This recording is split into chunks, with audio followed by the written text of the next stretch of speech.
USB, når du er færdig med det fjert. Nå, dejligt, du gad komme tilbage igen, Mads. Yes, skal vi ikke pakke den ordentligt ud nu? Jo, vi gør det stille og roligt. Yes.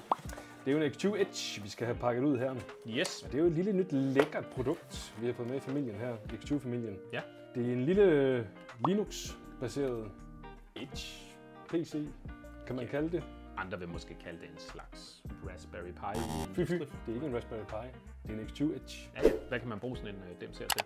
Jeg vil lige starte med at snakke om, hvad den har sådan interfaces Ja. på sig her. Der er 2 separate Ethernet interfaces med selvstændige IP-adresser. Okay, så det er ikke en hop eller en switch eller noget? Nej. Det er 2 netkort? Det er 2 forskellige netkort, Ja. der er der i. Så har den selvfølgelig strømforsyning hertil. Den skal forsynes for sig selv. Der er ikke noget på siden her, så man kan ikke sætte den i andre X20-moduler. Den lever ligesom for sig selv. 230 volt eller 400 volt? Vi nøjes med 24, ligesom alt det andet. USB-A, hvor man kan plukke forskellige devices til. Og så er der et micro SD-kort, Ja, hvor det hele ligger på. Lager, harddisk. Ja, og micro SD-kortet og stikket hertil, det er med i leveringen. Nu har vi pakket den ud, så skal der vel installeres noget software eller noget, for at den kan bruges, eller hvordan?